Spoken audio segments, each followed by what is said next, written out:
Hello, everyone.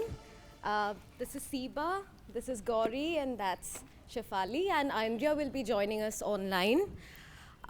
First of all, before I start, I'd really like to express my gratitude and my team's gratitude to the survivor for sharing their story.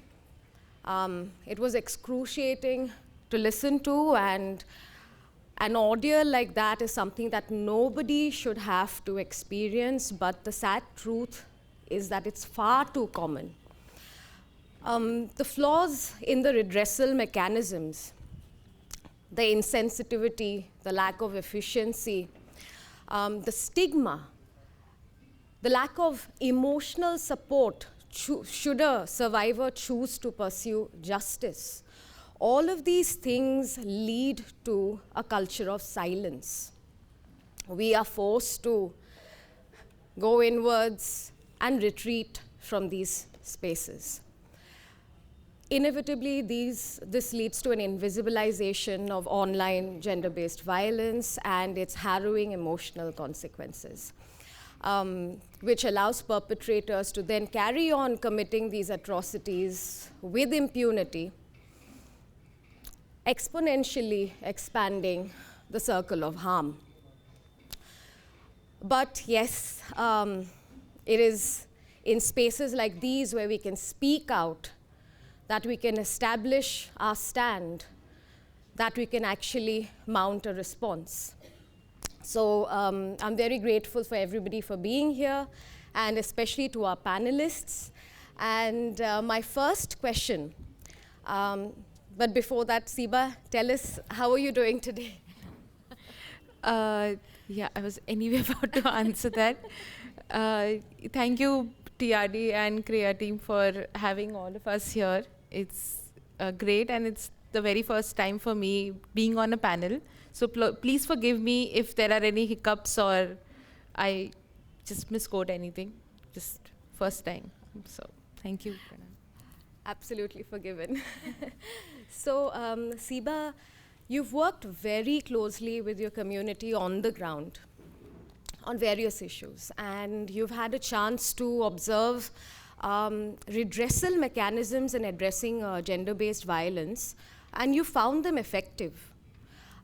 So could you tell us a little bit about how processes like these that you've observed in your community could actually help penetrate the culture of silence? Thank you, Pranami. I'll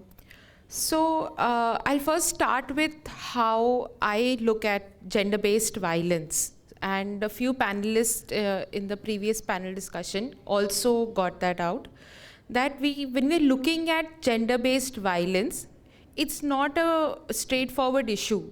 It's how I look at it is it's a reaction to a lot of things happening, the culture, the tradition, the belief systems, a lot of things. And we humans are very habit oriented. It's very important that I'm using the term humans because this is everywhere. We are formed with all these belief systems, and especially some narratives that are created around that. So when we look at it through these multitudes, through these intersectionalities, it helps us address the issue in much more deeper manner.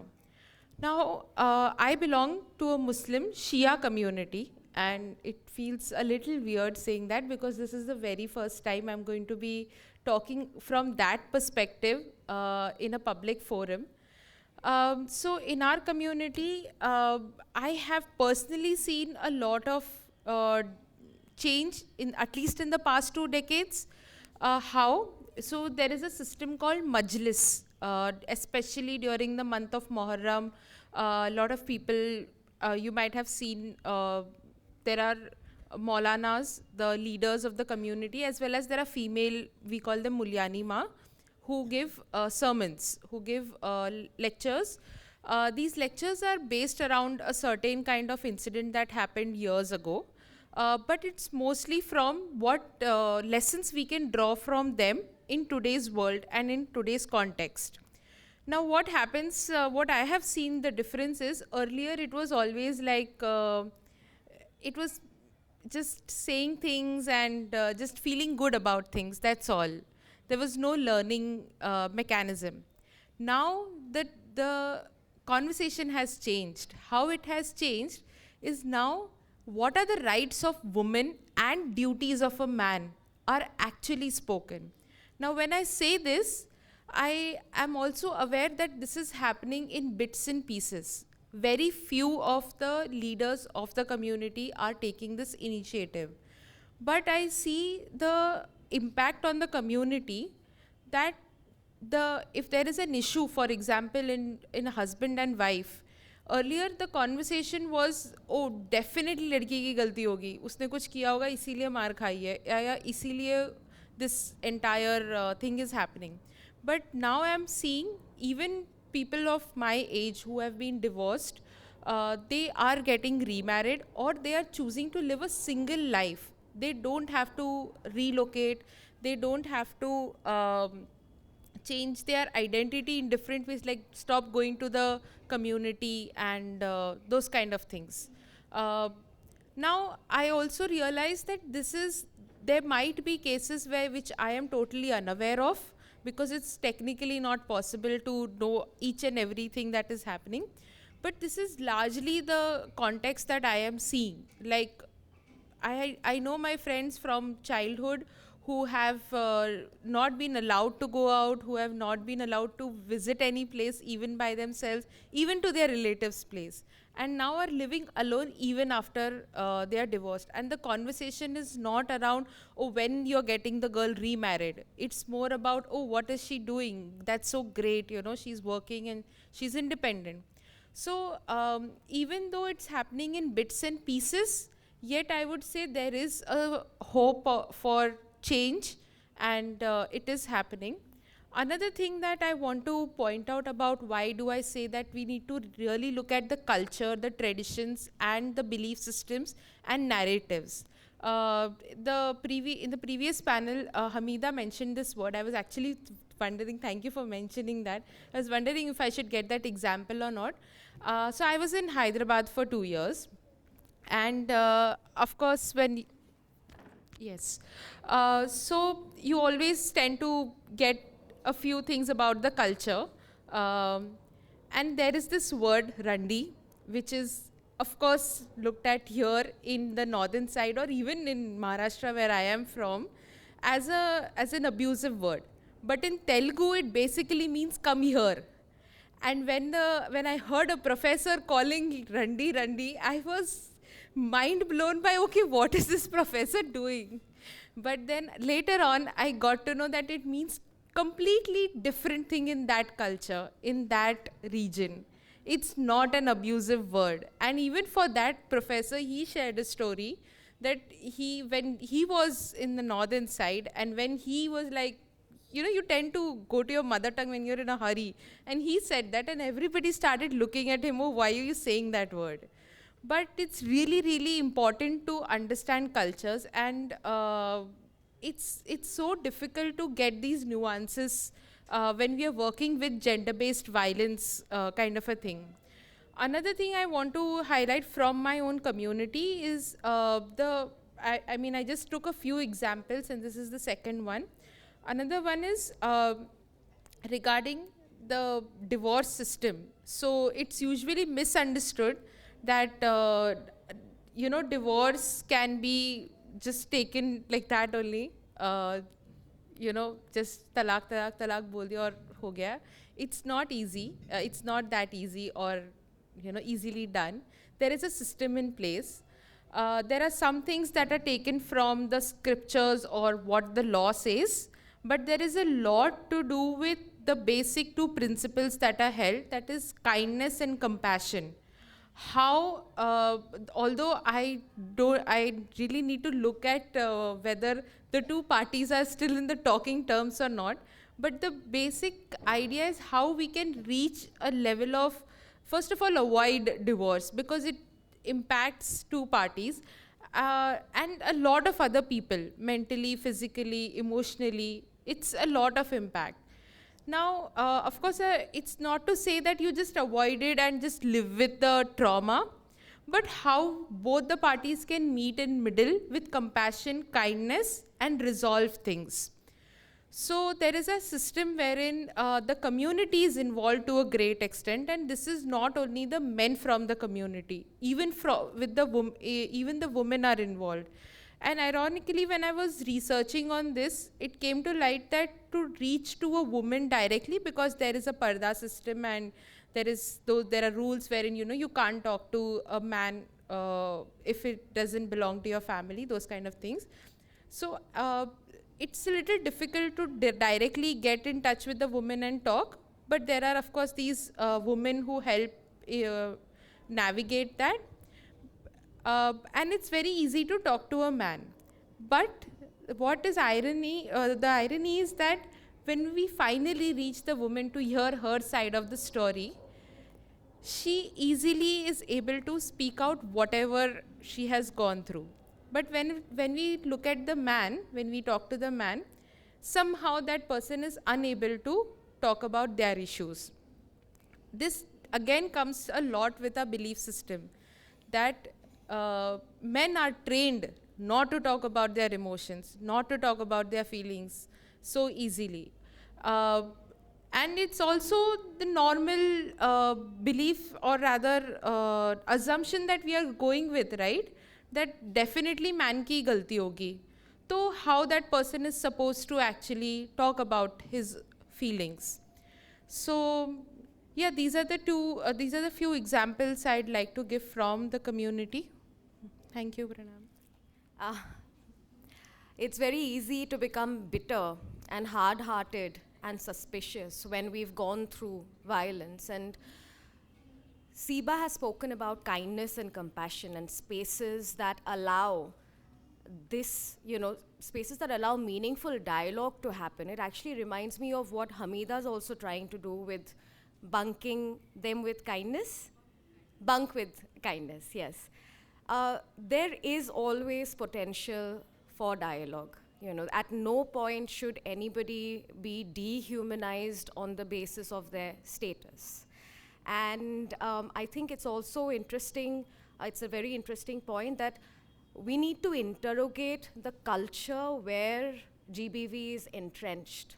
It's in our minds, So I also, I was thinking when you were talking about the experiences of women and the fact that, the community has been learning and evolving to acknowledge harm, to allow women to speak, and while you've also recognized the fact that men are also disadvantaged by basically hegemonic masculinity, right? They can't talk about their emotions, etc. Very interesting points.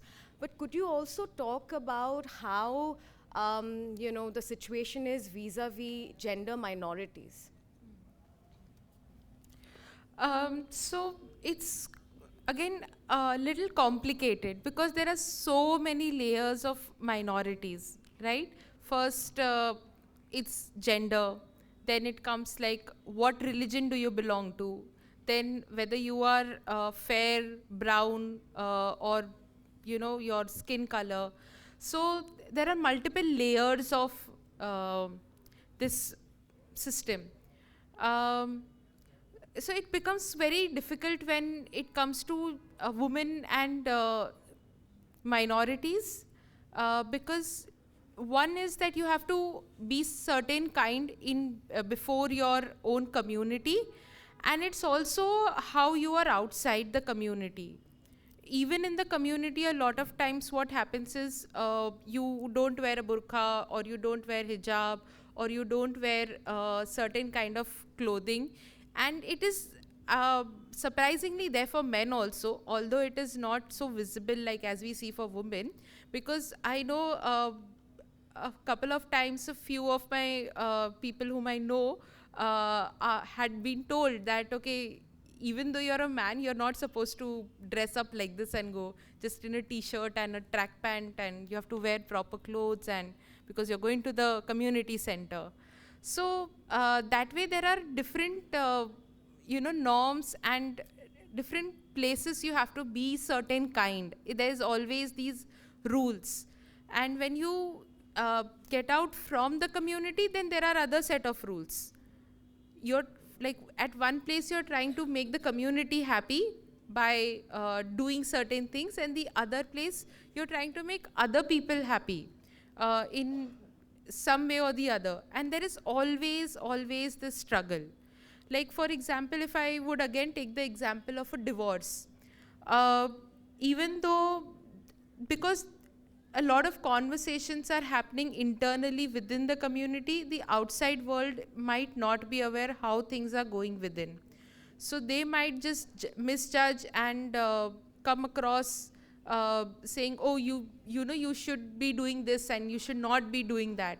Again, telling the woman to what is to be done and what is not to be done. So yeah, I would say it's a very complex issue, and we need to look at it from different lenses to be able to go to the root cause of the problem, and to address it from the mindset side of it, mindset issue. What is the belief? What is the culture? And how we can transcend that and go beyond it. Now, even when we talk about today's understanding of gender, we usually first talk about women. What about the other genders? In the community also, I'm really happy to have a nice friend like Sonali, whom I know personally, who belongs to the Muslim community. But unfortunately, I am totally unaware that if there are any other people who are from other, belong to other genders, who are queer affirmative, those conversations are not happening. And I would really like to see that we have those conversations. I would also like to see conversations that also talk about men's issues, because there have been a lot of cases wherein the woman is falsely blaming the man in a marriage and creating this false cases and all. uh, and it is very difficult. So when we're really talking about gender, it's not only about women. There are other genders too, and there is importantly a man too. So not looking at the man from perpetrator of violence always, but also looking at their own issues, how, where they are coming from as humans. Yeah, that's it. Thank you. So yes, interrogating into the structures that perpetuate harm, without individualizing, yeah, the identity. So the next question is to Aindriya. Um, can you hear me, Aindriya? Yeah? We can't hear her. Hi, Aindriya. Yes, I can. Yeah. Thank you for joining us from Shillong. Can you hear us? Yes. Okay, great. Can you, Shafali is asking if you can see all of us. Yes, I can. Oh, Hi. fantastic. Hi. So, my question to you is, gender-based atrocities that happen in real life are magnified in the online space. And when, the more intersectional the identity, the worse it gets. With your software, something that's very powerful, and we'll be talking more about it, as the panel goes along, with ShorrAI, can you tell us about the kind of data sets you've been able to gather regarding violence online against gender minorities in India?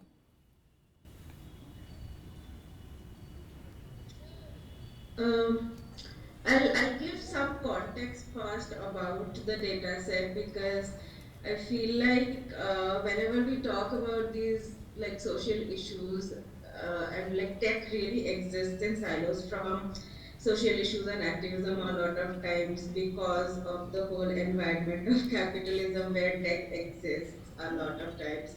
Uh, so to really like give you some context, with so how I started working on this is because like I was getting hate speech, and we see a lot of times like how my friends were also getting hate speech on Instagram, and all of that used to be in English, and like even if we reported a lot, even if we mass report comments, they were not being taken down. So the question that arises was, why is such a big organization which talks both so much about using AI not able to handle hate speech when it comes to our language and our region? And it was very clear that they don't really understand what is hate speech in our context and in our language. And that is also something Siva touched upon. In the physical world also, there's a lot of context, right?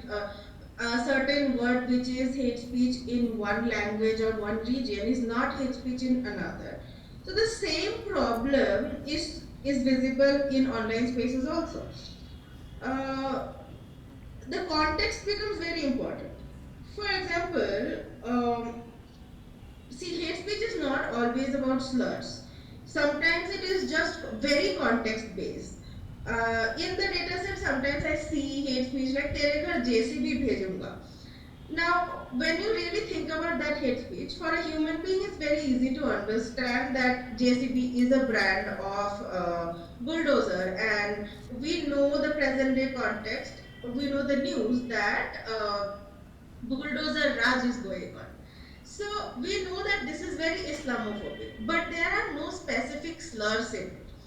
So for any algorithm to understand that that is hate speech is very difficult unless it really understands the context of the country, the present day context. Then there's also historical context, like calling someone a rice bag, where the word rice or bag don't actually mean any hate speech, but they're not specific slurs, but power on, line in mode. That convert. So those things are very context based, and the main problem I understood was, unless we have tools that can understand our context, an algorithm sitting in the global north is not going to understand what is hate speech for us, which is why it's not going to work. On top of that, there is the fact that in India, there are so many languages, but we mostly have an English keyboard. So we end up phonetically spelling things from our mother tongue to English to type in comments. So this gives rise to a new kind of language called the code mixed language, where there are settings saying that these are the words I don't want in my comments. But this solution is not going to work for our context because we don't have any fixed spellings for our hate speech. Just a second. So which is why I realized that we have to create our own data sets. So that is where I'm coming to your question, right? So one thing that was very clear is that whatever happens in real life percolates into online spaces. The same discrimination that exists in real life is percolating into online spaces and even amplified because of how easily you can just get access to a lot of people. So now the same patriarchy, the same queerphobia that exists in real life is percolated into online spaces.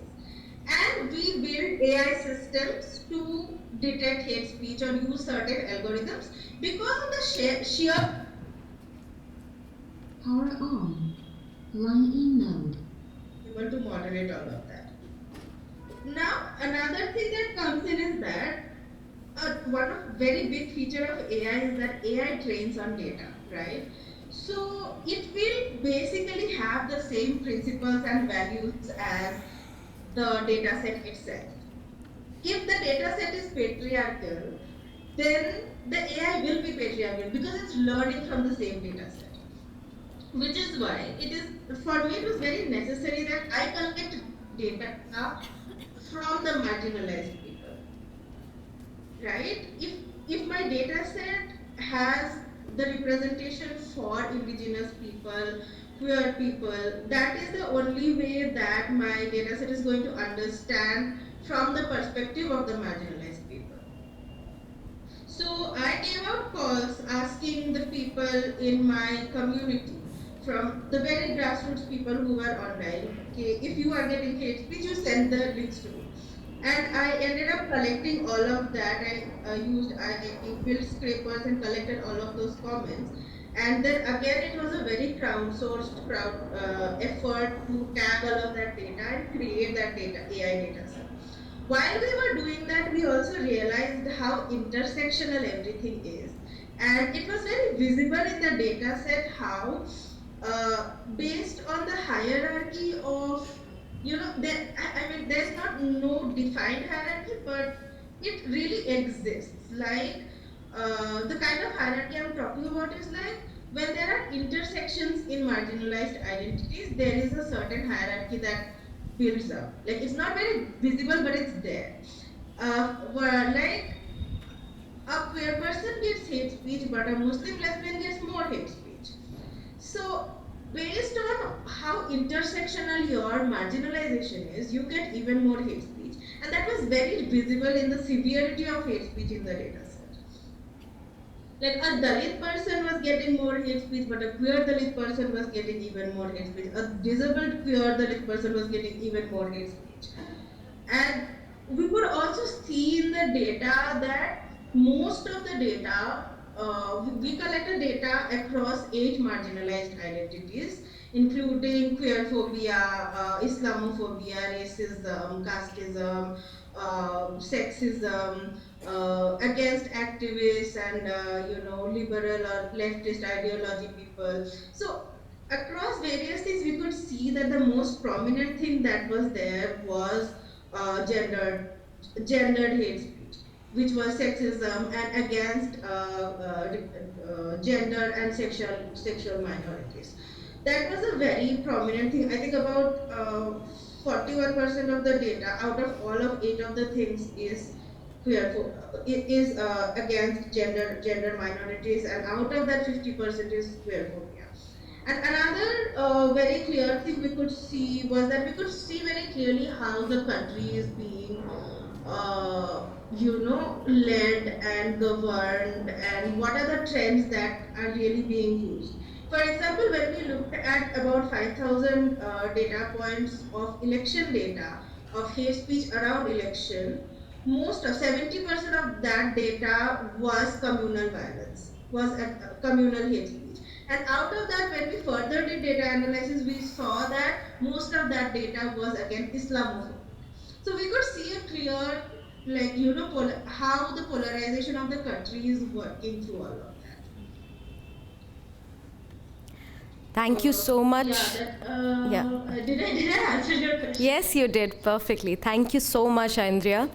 I think one of the things that becomes very evident from whatever Aindriya just shared right now is the fact that everything that happens in the society, in real life, is magnified, multiple times in the online space. But also what I found very interesting is the fact that although it seems, when you listen to the statistics about, how intersectionality, your intersectional identity gets you more hate speech, more, you're likely to experience more online atrocities. However, there are counters, such as when they spoke about the fact that the data set, if it's a data set from the global north, it's likely to not be justice affirmative in our context. But if it's more representative, especially because Aindriya was mentioning how they collect their data from the grassroots, and that helps mount a more powerful response. So I think that's something to think about when you think about strategizing, So another thing is, all of this has been in the realm of sort of technology and data. I want to bring the human connection back here and talk about how important it is, especially in ameliorating the effects of online GBV. So although it's happening online, but the healing can happen only when you are actually connected to another human being. And Shafali and I were talking about something that I found very interesting was her role as a connector. That's what she called herself, that I am a connector. I bridge the gap of emotional support and resources, access to resources for justice for survivors of online gender-based violence. And I think that's a very crucial role and something that possibly we can all aspire to. So would you like to tell us a little bit about how that works? Can I pull this? Thank you for that question. I just wanted to situate myself a little first. So I've been born and brought up on the internet, okay? I had ignorant parents and I was a queer kid growing up, and therefore I was, I think, 14 when I logged in on Orkut and Facebook and I started this ordeal. And I think internet and social media comes very naturally to me.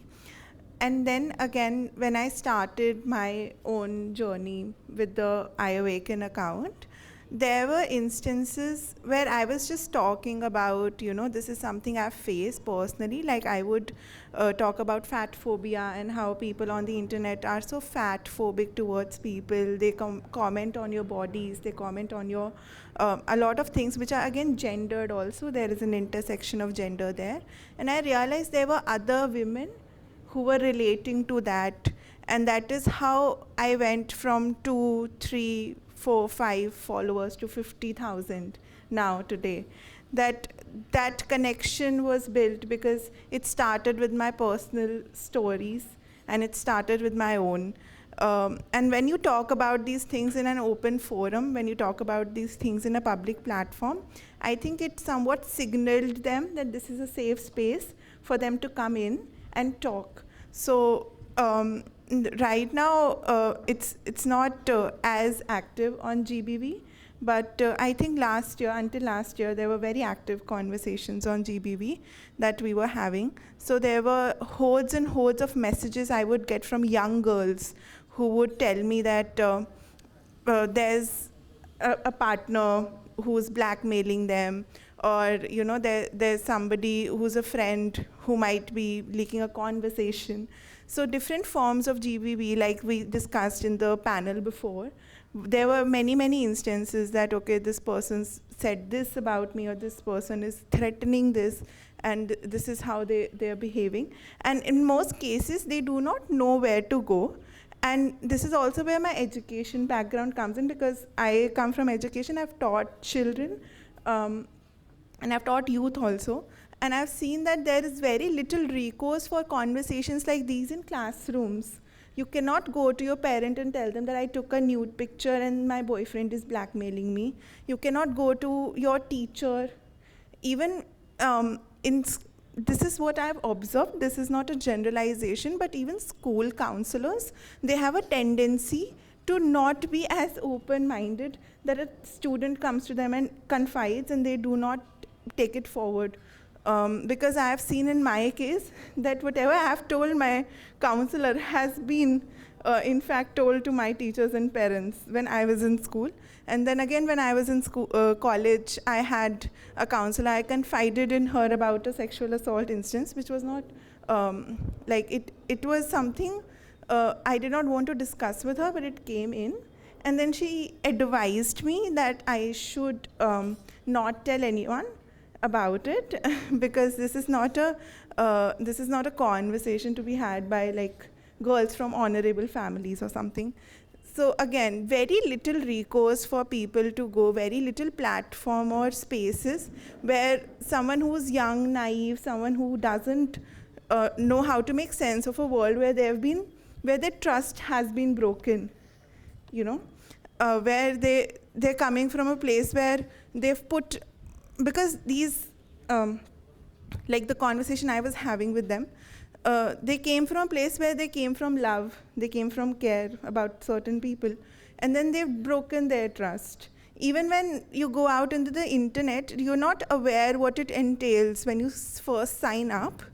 I could never imagine when I signed up that this platform would facilitate this kind of violence. I did not know what it meant to sign up and upload a photo. What does internet memory mean? That I'm uploading something that's going to stay on the internet forever. What does that mean? So we're not educating teenagers or even adults. They don't know what is the kind of repercussion for what they're doing online or what they're saying or uploading online. And that is where I felt like the connection is missing there. That is when I started. I'm not a trained professional in psychology or law or any of that, but it was just the fact that I came from a place of empathy and they could confide in me. And I think an example I discussed with you when we were discussing the panel was during my university years, and I was very active in youth politics as well in university. I was in Delhi University. And I had this group. So in university, we have silos, right? We all end up becoming groups of people. And there was this apparent, very, very silly rivalry between my clique and another group of girls. And we would not see eye to eye. And it was something very silly. It was not, I don't even remember, honestly. But what happened one day was someone from their group came to me when I was alone, and she confided in me that, this is something that's happened on the internet, that this guy is saying that he will, if I do not do certain things with him, he will take my conversations, screenshots of my conversation, and he'll show it to my parents. Can you help me? Because she knew that I was, and what she told me was, okay, don't tell your friends, but also don't tell my friends. And I was like, yeah, of course, like that is a confidentiality I maintain, of course. But just the fact that if she were to go to her friends, they might have blamed her. They might have not given her the support she needed. And I think that again comes down to how, like we were talking, it's a bigger issue. So our culture is very, very, very patriarchal, very, very entrenched in misogyny. And I think we have all seen that pyramid of rape culture, and that manifests in online spaces as well. So anything that you do online, it's seen as something you are accountable and responsible for, and not the platform, because that is how our platforms are made. So anything that happens is your fault. If something's leaking, why did you shoot a photo or a video in the first place? If there are comments on your picture, why do you have a public profile? People will comment. So there's very little justice there for people who are just looking for a space to express themselves. And that is where the connection and the connector thing came in, that there were people who would approach and I would tell them, okay, this lawyer does pro bono services, like Gauri here. You can go to them, you can talk to them, they'll help you out. Or this is a psychologist who is queer affirmative, because they're intersections. This is a psychologist who is Dalit affirmative, who comes from a place of caste affirmation. You can go to them. So these conversations, it became like a support group. And it became a space where people can just approach you and tell you that this fucked up thing has happened, what do I do now? Because there's very little space for you to just go and tell people, I fucked up, or something fucked up has happened. And these are taboo conversations, these are stigma conversations. Even in the first panel, when we were talking about that, it's looked down upon for women to use social media in a certain way. It's looked down upon queer people to upload certain expression of themselves. And all of that, bullying, trolling, doxing, and which is something I've also observed and I've also gone through. I would get like rape threats, I would get death threats, because I would talk about a certain religion, or I would talk about a certain government, and that came with their hyperactive fans.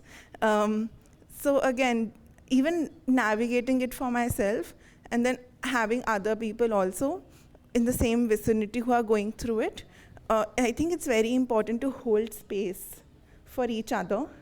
It's very important to hold space for yourself, the community, because as you said, it's an isolated incident, but imagine having a community who welcomes you with open arms and tells you that we have your back no matter what.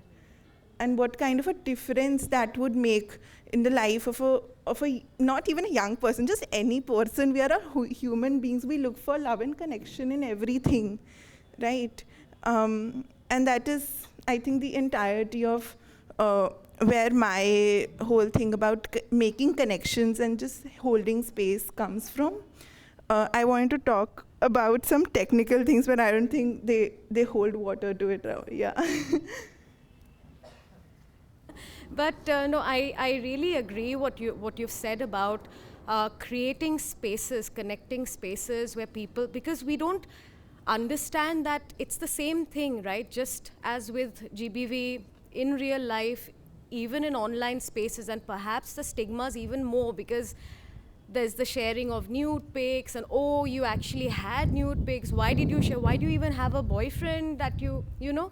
All of these questions really come to the fore. And like you said, a space that embraces you, which again reminds me of something that Judith Herman, who is the world's leading expert in trauma, she says that the event itself doesn't traumatize you when your community doesn't believe you. So, healing can happen so much more easily if you have a community that believes you, that embraces you, that gives you a sense of safety and support. And I think that's something that we've also experienced in our own lives, because we work in mental health. And I think that was a very powerful, point that you've made. Now moving on to, because we're trying to cover all bases here, So law, and we have with us a lawyer, an activist, who's been doing some incredible work in the area of seeking redressal for, survivors of online GBV. So let's delve into the hard facts. Gauri, what does the process of seeking justice look like for a survivor? What is the system like? What are the contours of the system? And you as a lawyer and as a woman, what are the kinds of barriers that you have experienced and also observed in the pursuit of justice in the case of online GBV? Thank you for having me here. So, first of all, nobody is an expert in law. I can say that for a fact. Even the ones who are earning 50 lakhs a day are not experts in law. So, but first of all, I'd like to talk about gender-based violence from the point of view of the law as it is today, right? So, sadly, Indian laws don't recognize gender other than the binary that they have. So, it's always a woman who's a victim and always a man who's a perpetrator, except for probably one or two provisions here and there which don't come into picture that much, but mostly the sections or the provisions that are there, they are pretty binary in nature. So the intersectionality which my panelist colleagues have been talking about sort of the law fails them there because they don't look at the severity of the violence that is taking place from that perspective. But if we talk about redressal, so she talked about making a connection and providing you access. The sad reality is that the access itself is so limited that a lot of people who even want to fight are not able to fight, right? So say for example, like in my introduction, somebody spoke about DSLSA. So that's Delhi State Legal Services Authority. So there is an act called Legal Services Authority Act, and it provides you with this redundant organization which hires a panel of lawyers, and they tell you that, so they tell you that, these are the lawyers and you will get one lawyer, especially a woman, if she's a, survivor, you will get a lawyer and they will come and fight your case. The sad reality is they don't. All right, they are given money by the government. There is no check and balance. The government doesn't know if they are appearing in the court. They have their own means of getting their name, added to the order. So for the sake of the document, they are there. But sadly, the justice remains, in its own futility. It doesn't reach any consequence. But that is where my idea of legal aid firms which are not attached particularly to the government come in. So it is very important for, like she said, people with empathy to come forward and take up this cause. Justice is hard. All right, I'm not going to sugarcoat it. I see it every day. Today morning also, I just came from court. That is why I was late. Justice is hard. But there is no other option. I will also say that. We have to fight. Because when we bring these issues in the light, like when we talk about, like we are talking about intersectionality right now, if say tomorrow a case comes to me and I make this argument in the court, and there, the judge recognizes it, it is put on paper, and public policy changes happen because of it, it will be a very big win for all of us here, right? So justice is hard, but it is essential. Now, coming down to the hard facts like Pranami talked about, I'm sure everyone knows what an FIR is, right? So what do we do when we don't get the police to file an FIR? Anybody knows? No, so zero FIR is something else. Zero FIR is basically, okay. So this is one thing which I say again and again in any talk that I go to, because I feel that people suffer a lot because of the lack of sensitivity and the lack of gender sensitivity particularly that are there in our police stations. And even though there are Mahila Thanas, but apparently women take on the same persona, probably because of the groupism that exists among the officers. So the first thing that we do is write a letter to the DCP with all the material, especially if it's an online harassment that we want to report. Write a letter to the DCP, keep the copy of the post that you have made, right? So the delivery copy that we get, you have to keep that. They usually take action and they take stringent action. If they still don't, then we go to the court. A magistrate in 156.3 CRPC, now it has changed because of the new law, but more or less 156.3 of the CRPC in the old law, they allow you to go and petition the magistrate that, look, the police officer is not listening to my plea, is not filing my report, so you please take this under your cognizance and ask the officer to file the report. And they do that.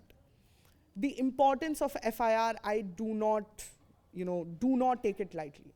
Because I have seen survivors who were manipulated by the officers because they're apparently paid off or they don't care enough for whatever reason. They are manipulated and their FIR is weak, and it becomes very difficult to take it forward from there. Now, the provisions I have more or less, I'm sure everyone knows. Another sad thing about Indian laws is that they don't recognize violence in a vast manner. It's pretty, again, siloed. So there is one thing called stalking. There is one thing called sexual assault. There is one thing called rape. There is one thing called intimidation. That is it. Now, it is upon the lawyer to bring it somehow, somewhere within the ambit of the provisions that exist. There is Information Technology Act, but that I feel is quite patriarchal in its approach, because they have these provisions which are so vague that it becomes very difficult for us to get justice relying on those provisions. And additionally, like she was talking about how the social media forums, the responsibility they shed and put the onus on the people who are participating on that platform. Actually, the genesis is the Information Technology Act, because they have this protection called the intermediate protection. So if you're an intermediary, let's say like Facebook or Instagram or etc., so you have the protection under the Act. You will not be liable for whatever is happening on that platform. Now I come down to me being a woman and a lawyer in this field. It's hard. I mean, I would say that the higher courts, that is like the high courts and the Supreme Courts, they've become pretty used to women taking up space. But when we go to district court, where the real fight is, if we are going for criminal cases and criminal petitions, it is hard. I'm wearing a full sleeve black kurta with black pajama, a black coat, a black robe, because I have to, and a tie, which is my uniform. And still men in that forum will look at me as if I'm a piece of meat and as if I'm roaming around naked. Because they can't envisage that why is a woman here? It is so difficult for them that in a boys' club where I'm sitting, like this is quite similar to a courtroom, like if this whole side is a whole area is filled with men, and I walk in, they will be flabbergasted. Why are you here? Their eyes will question that. But you fight. So you just don't look at them. That is my solution. We don't look at them. I look at the judge, and I hope that the system that as it exists, and obviously it needs a lot of changes, but as it exists, will provide justice to my litigants. Additionally, I would also like to say that it's very difficult for queer affirmative people to participate in the judicial forums, because the courts aren't yet ready for that. Like, I have friends who are from the LGBTQIA community, and they find it very difficult because of their appearance, because it's so hardened in their minds that this is how you are supposed to appear. And that appearance irks people. If it is something other than what it's in their mind, it irks them.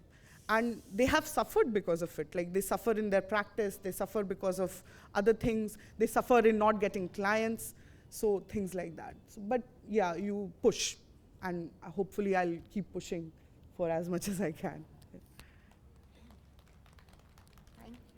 Thank you so much, Gauri, and more power to you.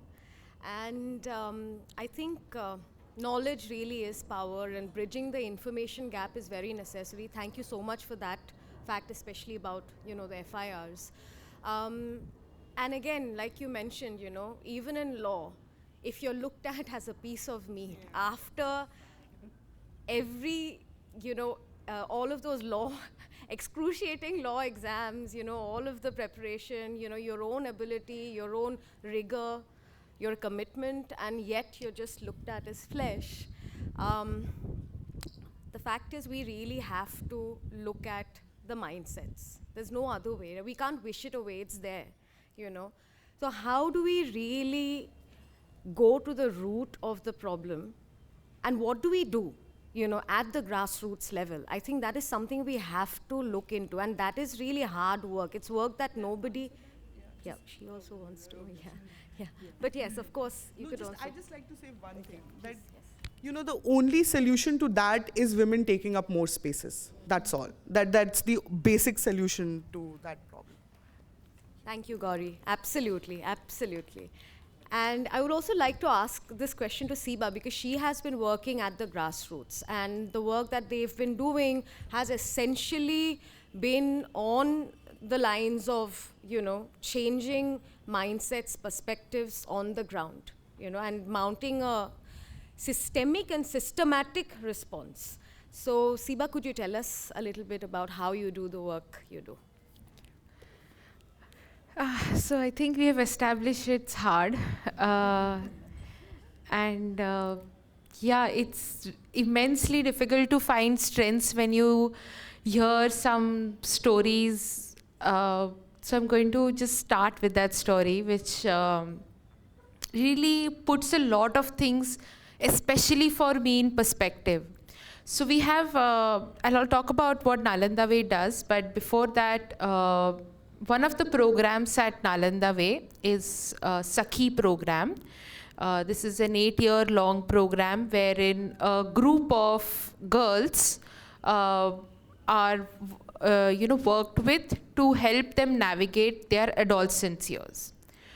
And so many things are happening in this program, from academic support to helping them understand their body, menstruation, the support that is available, and a lot of things.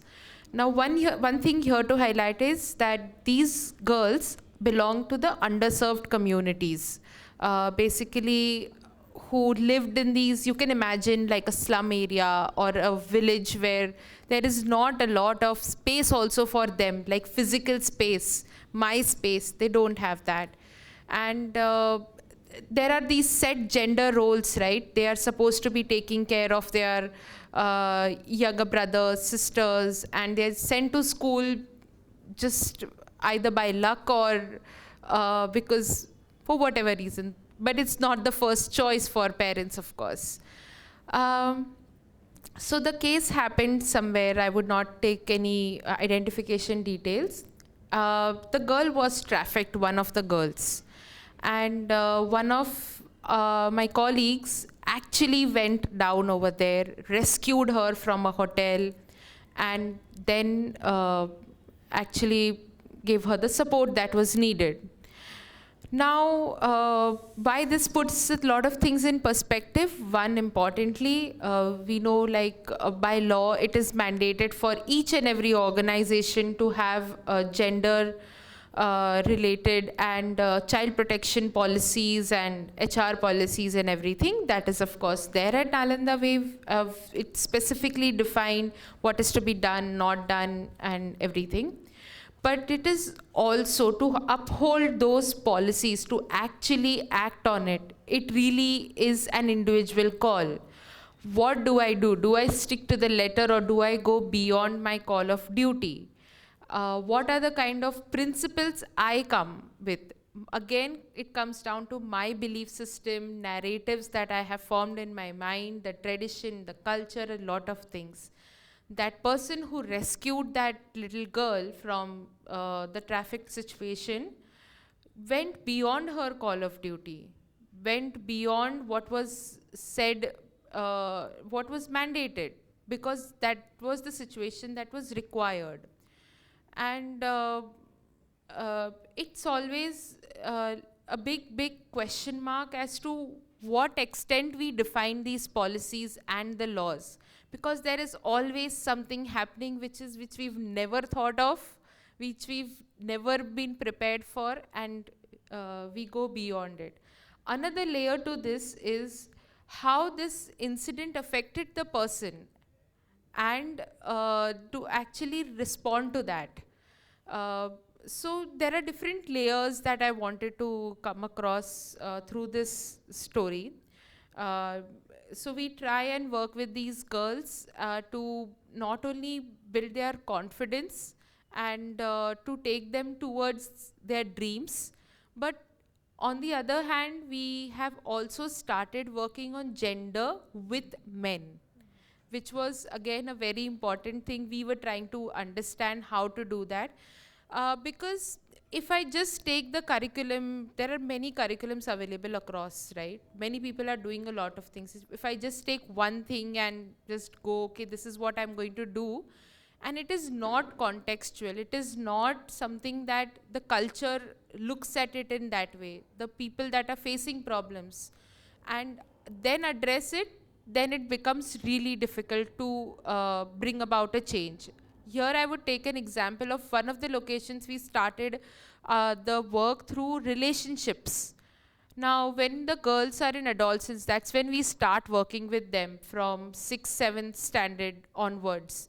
So when we start working with them, that's when they, they start talking to other genders and they feel attracted, and a lot of things are happening. And like the panelists, also co-panelists mentioned that it's very difficult to go and confide in anyone. So how do you create those spaces where I can actually talk about those? Also to understand what is a healthy relationship, even if you want to have one. What kind of boundaries that I need to maintain to not just protect myself, but even to set an example, because these girls also become the torch bearers in a way in their schools and communities to get in the light the issues that are happening. So how do I become the change maker? Now we have also started doing programs with men, the boys in the schools, to make them aware about the problems that are there. Again, here the lens is not just men being perpetrators of violence, but also looking at them as humans, and them they having these problems and solutions, and they are coming from a belief system which perpetrates this violence. So what is that belief system? And we're trying to design those kind of interventions.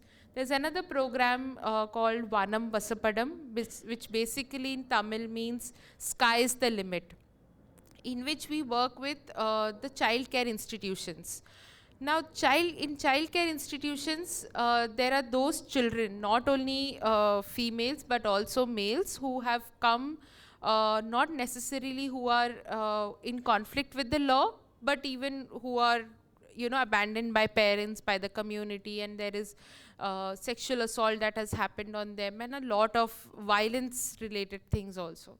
So for them to find a space to learn, to grow, and when they're leaving the institute, the child care institute, after 18 or 21 years of age, that is the care leavers age, they can go back to the community and own themselves, be themselves, and actually achieve their dreams.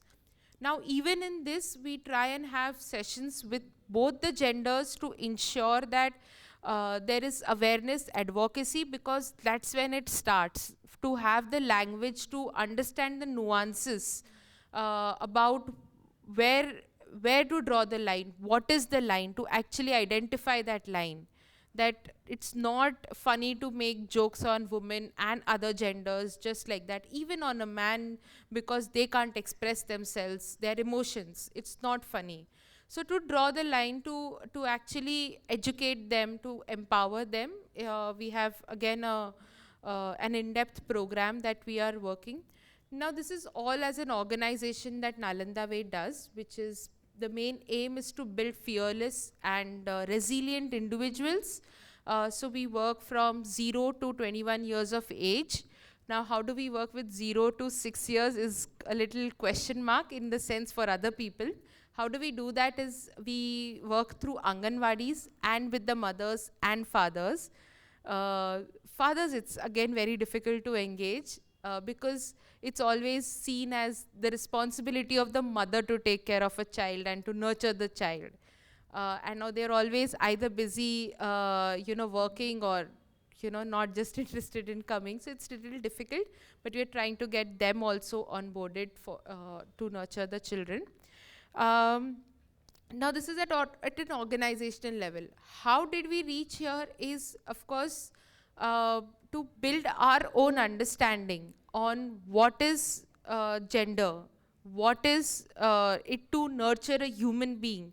So if you are to ask me, okay, this is at an organizational level, but what do I do personally to towards this resolving this issue, is I think somebody mentioned that we need to raise our voices, we need to be in the spaces, we need to be aware to start with. And it doesn't mean that I need to become an expert, but just to have that curiosity, okay, what is this really happening? What are the nuances?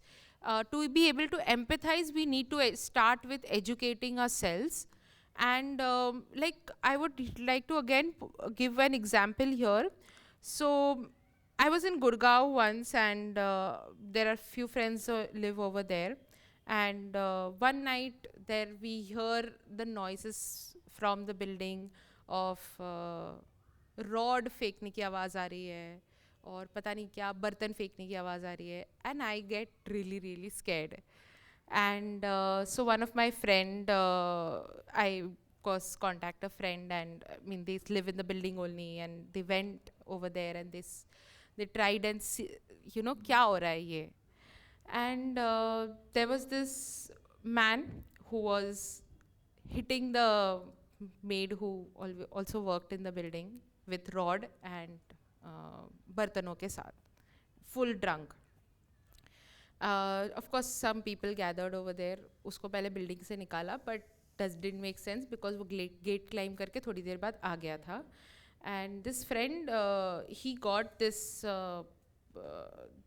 daughter and the mother at my place where I was living. They come, and for the longest time, I was just not able to be in the same room because I was really traumatized by what just happened. Although being from the same space, it was, I didn't know what to do, to be honest. And it's not that they don't know that they can file a complaint. The breadwinner of the family is the lady. So she can definitely move out and, take the responsibility, but it's not as simple. I finally got myself to talk to her and the daughter, and just to understand the situation, what is happening. And Is this been happening for long? What has she done? She told me all of this. Yeah, I am the breadwinner. I can go and file a complaint. But she belongs to a community where women have never been seen as equals. They have always been seen as they need to be put in their place. And how that is happening is by hitting. That is the only solution. So it's also that's why it's very important to understand where the culture is coming from, where the traditions are. And why I say this is because for me to even,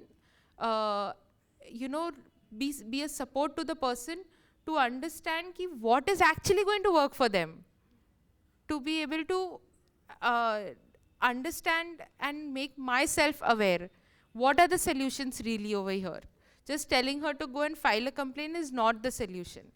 So yeah, that's where I will end. Thank you, Pranami. Thank you, Seeba. I think some of the things that I've been able to take from what you've spoken so beautifully about is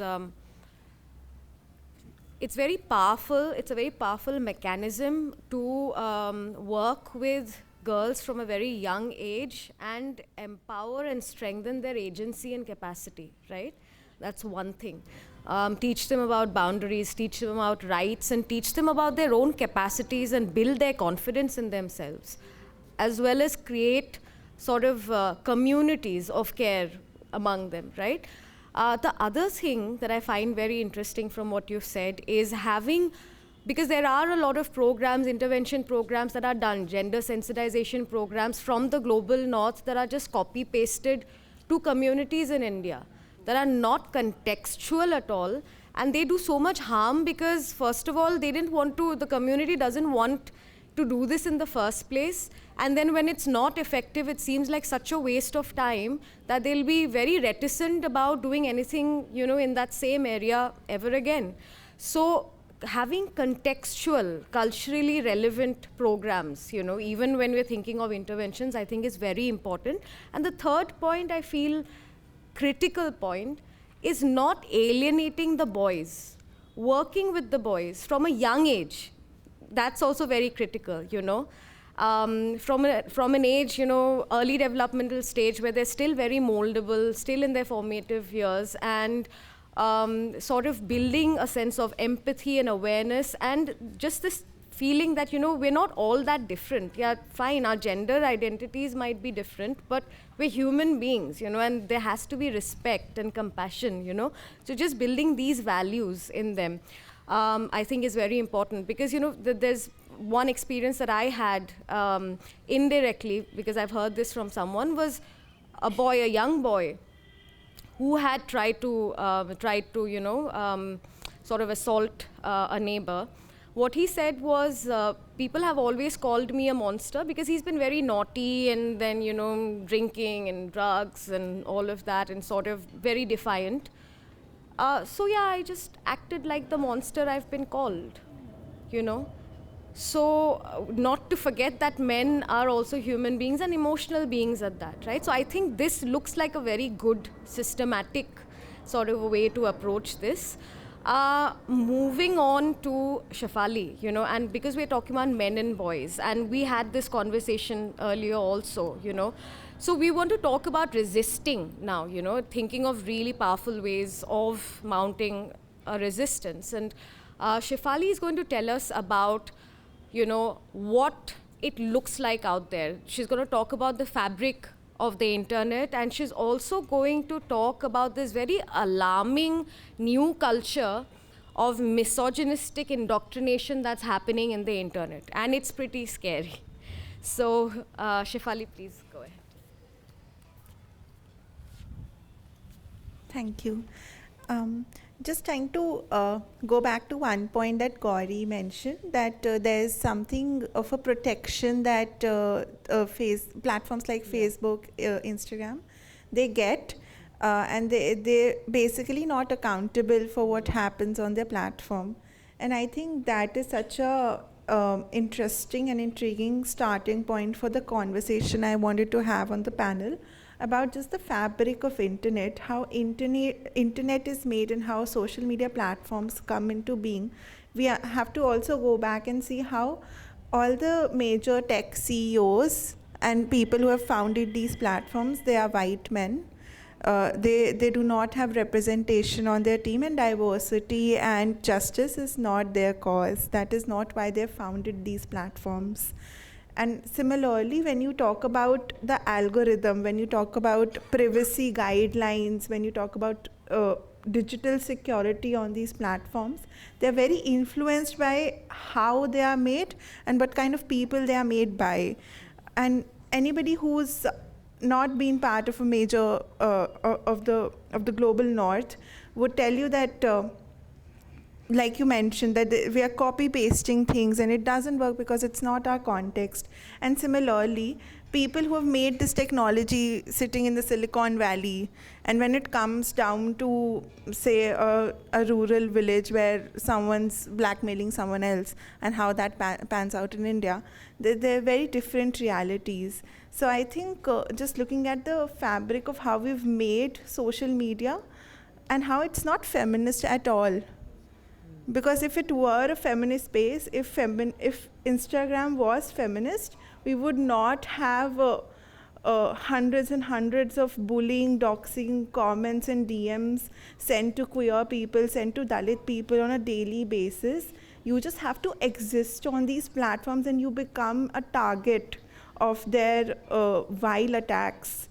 That is all you have to do. You don't even have to post. Like if someone sees you're existing on the platform, it becomes a threat to them. So I just wanted to introspect that, because there's a concept called a feminist internet, and there's a movement called feminist internet, which you can go back and look into. They have a manifesto and they have principles of how you can make a feminist internet. And that starts with access, and that also starts with access not just in the sense that, okay, I am getting internet and I can use it, but also I am a stakeholder in making it, you know? Am I just someone who is posting on the platform whose pictures get leaked, or am I sitting in the boardroom with the CEO and I'm also in the decision-making places about how these platforms should function? And technology can be racist and patriarchal and perpetuate things just as much as any offline modality can. For instance, when facial recognition technology first came in, people who had East Asian features, people who were black, they could not unlock their phones because that was not working on them, because they were not the data set it worked on. So just that lack of diversity in how it's being made. And as Gauri also mentioned, that just taking up space in these, like more and more girls getting into technology, more and more girls getting into coding, getting into how we are now shaping these platforms, because people who have founded and they're running these organizations, their priority is not that I want to prevent gender violence from happening. Their priority is that they want to earn money. They are purely marketing platforms, and the way they function is, a very recent example is Elon Musk taking over Twitter, converting it into X now. And it's such, not that it was very flowery before, but now it's such a wild platform, and it has a paid subscription model now attached to it, the way YouTube has.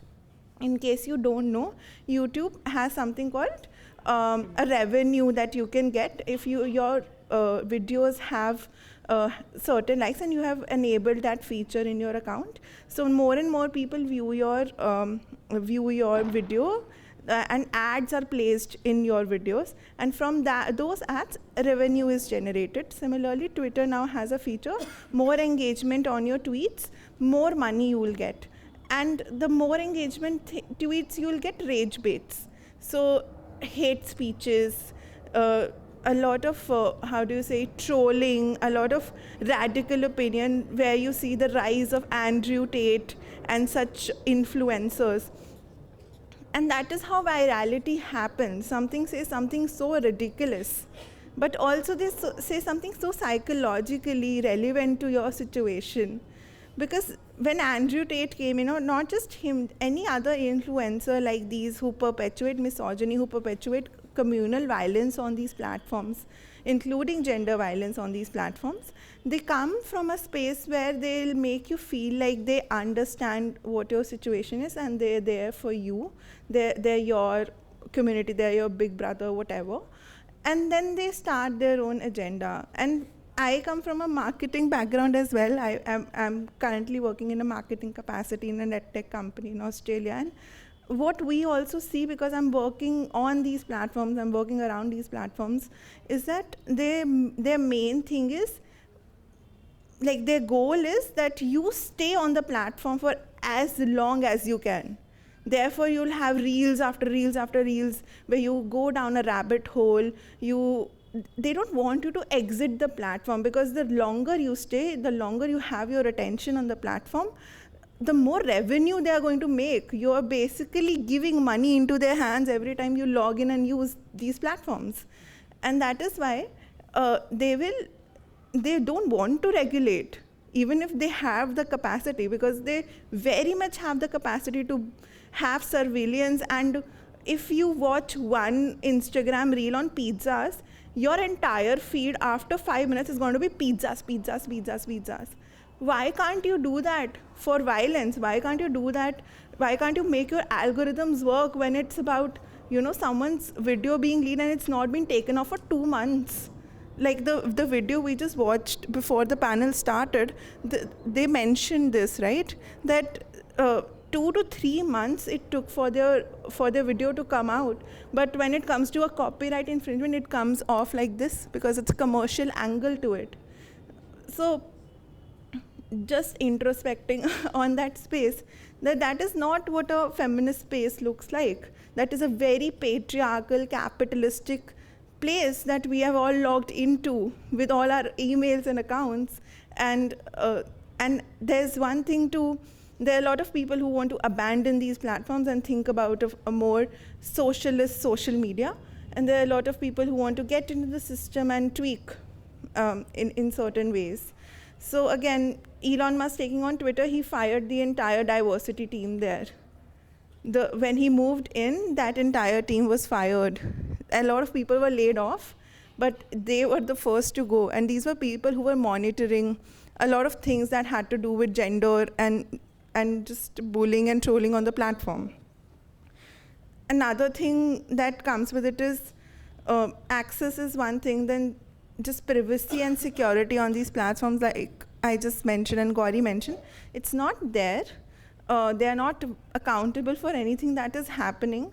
And when you approach, I think when we were listening to the first story in the first panel about Sandhya, that it took so much time for you to even figure out that the police station cannot remove this right now, and you have to approach the platform, and the platform is taking about 3 months. That is ample time for everything in your life to go wrong because of that one particular issue. That is also something we watched in the story that was shared. So that, and another thing is algorithms work in a way where they want to keep you on the platform, but they also have they don't have a screening process. So if a boy who is young, who is 15 years old, he goes on the platform, he watches a video about how women are traditional, they should be kept at home, they should not be, all of that, all of this red pill incel culture that is going on in the internet. He watches 1 or 2 videos, again he's shown more and more of these videos. And he forms this perspective, and we've seen this in schools and we've seen this in communities, that young boys under the influence of internet, they are ridiculous and extremely sexist and misogynist towards their female classmates, towards other boys who are feminine, to say feminine in a way, and to their teachers who are quitting because they have been at the end of gender-based violence.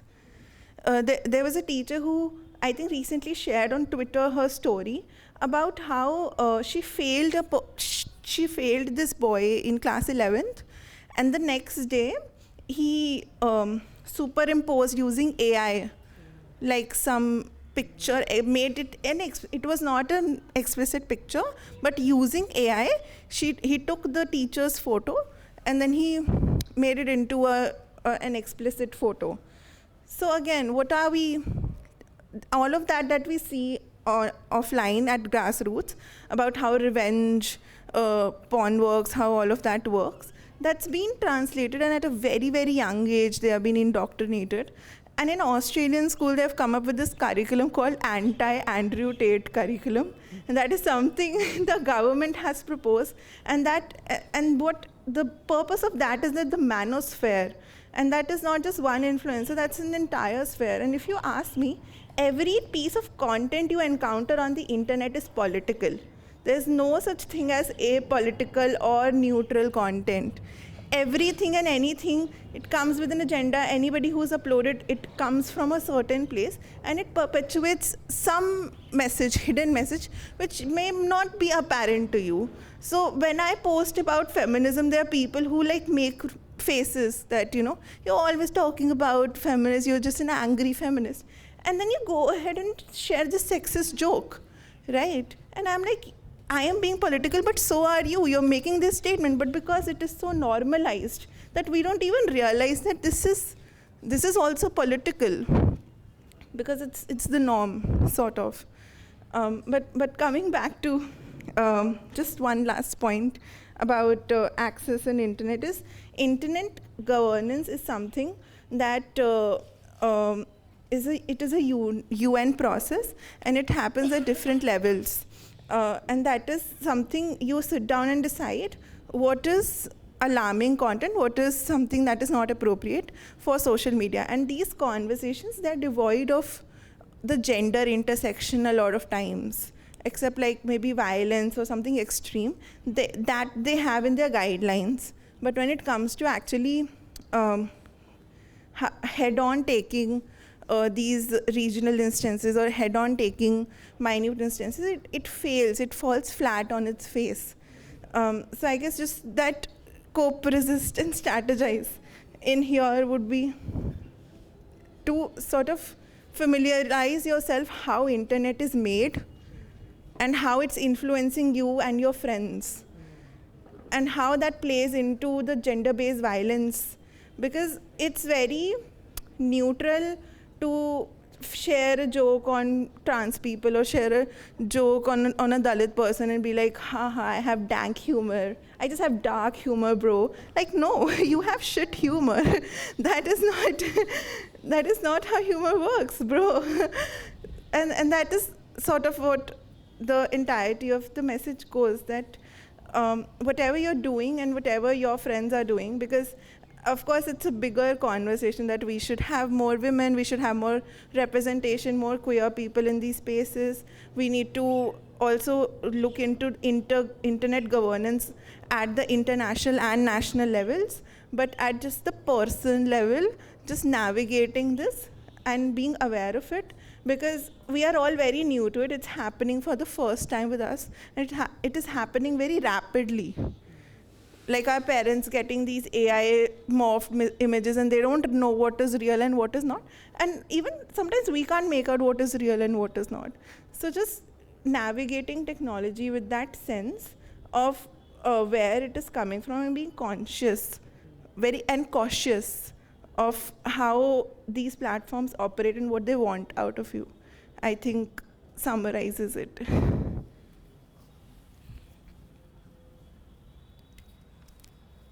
Thank you, Shafali, and for summarizing it too, because we're sort of running out of time. So moving on to Aindriya. Can you hear us, Aindriya? Yes. Okay, great. So, like Hamida, you're one of the few in India who have mounted, who are sort of spearheading the resistance with ShorrAI. Could you tell us a little bit about what the software is like? Because like Shafali said, we need to know how things work. So what is the software like? And also briefly about the challenges that you've experienced in realizing your vision of a hate speech-free internet. Built on an AI tool, that AI model that is trained on hate speech against marginalized communities. So the hate, so it can it can identify what is hate speech in English, and like they're expanding it to other Indian languages and South Asian languages. So what we do is we can identify what is hate speech, and I have built that into an API. So the API uses that model, and it can in real time go through everything that is getting posted on a platform. It can be social media, it can be dating apps, it can be any kind of social platform where people post things, and it can detect if something is hate speech. And then it allows that platform which it is integrated to take specific steps. It can ban, it can give warnings, and it can delete comments like that. So that API can be integrated into different platforms, and I also build those integrations. Like I built an integration with Reddit. So on that, what happens is the moderators can turn it on, and then the API will keep checking in real time everything that gets posted, and it responds pretty fast. It responds in 0.07 milliseconds if something is hate speech, and then if something is hate speech, the user gets warnings. After 3 warnings, if the same user keeps using hate speech, they get banned with a personal DM to them saying that they've been banned for using hate speech, and there human moderation can come in, and they can be like, if you think this is a mistake, you can message here, and then the human moderator comes in. So that is the system, and it can be integrated into different platforms where we can build different kinds of features of how the platform wants to handle the hate speech. Now, to talk about challenges. Okay, so see, the thing about building a model that can detect hate speech is that now what do we do with the model? The implementation becomes very important. Like if you build something that is user facing, it is easier to build. Okay, because then what you do is you probably build an app on top of your on which works on your phone, which can probably hide all the hate speech that comes on your screen. But it is not a universal solution, because one, you will not have any rights to delete content over anyone else's accounts. So if you want to remove hate speech, all you can do is you can remove hate speech from your own account, but not from everywhere. Like even if you have your phone and your laptop, you cannot universally delete it across your platform, because you don't have the rights to do that. You're not a moderator on different platforms. With Reddit, it is easier because the moderator has some rights and has admin access, where we can actually integrate them. But when it comes to other solutions, say any software from Meta runs on only specific centralized community guidelines, and they will not allow you to delete something across someone else's home. So the problem is that if you build a user-facing solution, the onus one comes on the user to just hide whatever hate speech is coming on their screen, and it does not hold anyone accountable. So which is why I am trying to build APIs that integrate into the systems. The challenge, however, remains that the existing systems in like welcoming this kind of solution? They are not, right? Which is why I think Shafali was also talking about something like envisioning a more socialist internet, envisioning a more socialist environment. I think that is something which is not impossible. It looks like, yes, Meta is everywhere, but there are different solutions being built. There are federated systems being built right now which are decentralized, and we're trying to I hope that decentralization becomes more of the norm in the coming years. Where and we can see that shift right now. How Shafali was saying how Twitter is going to shift, and everyone is actually moving to Blue Sky right now, which is a federated system and which allows moderation from third-party applications, which is where Shore can do it. So the third party, so we need to focus on the fact that a centralized system sitting in the global north cannot understand our context and cannot remove hate speech in our language. And we need to push that social media applications start getting decentralized and allow decentralized solutions to do content moderation on different platforms. That is one. Now, Shafali has given so many examples of how evil the current system is, how Meta is evil and actually pushes hateful content because that has more virality.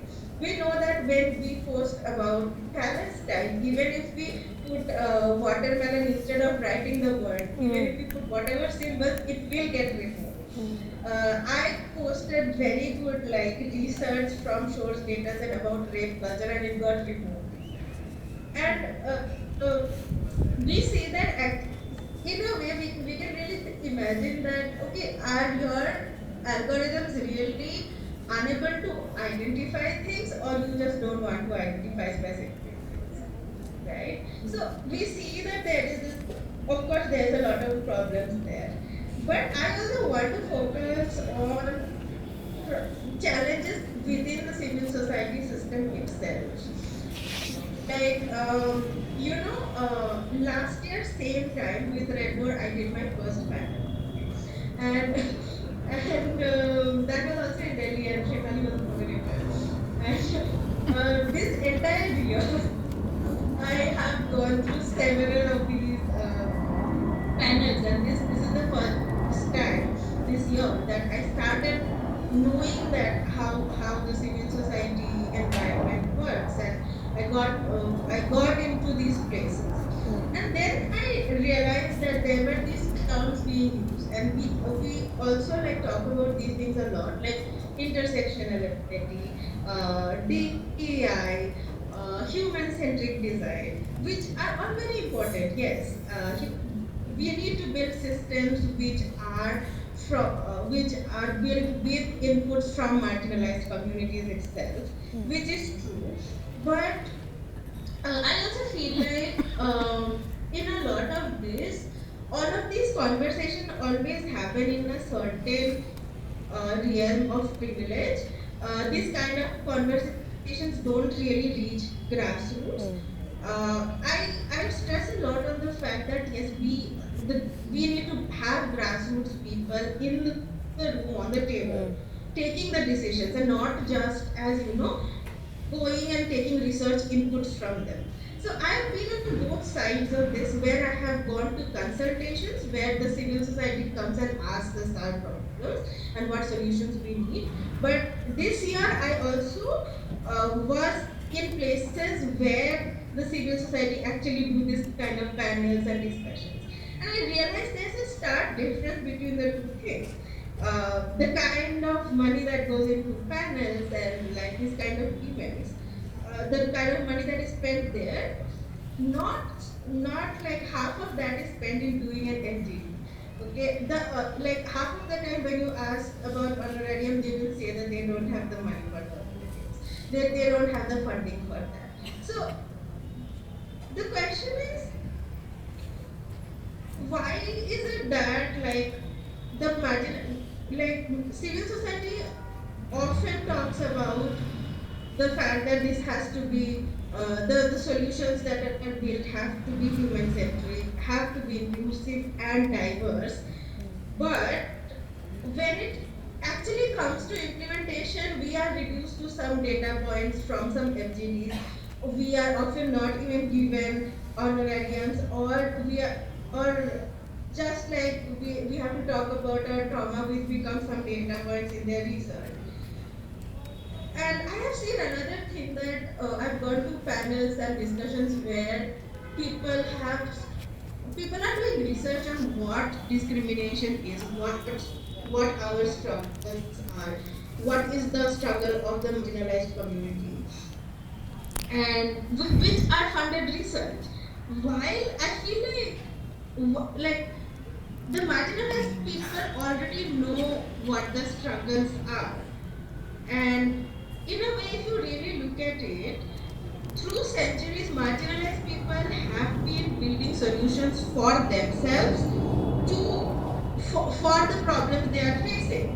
So why is it that when it comes to building solutions, it is always people of certain privilege, caste privilege, class privilege, that those are the people in the spaces building the solutions? Why is it not the marginalized people themselves building the solutions? And when and the thing that comes to everyone's mind is that we are not in a position to do that.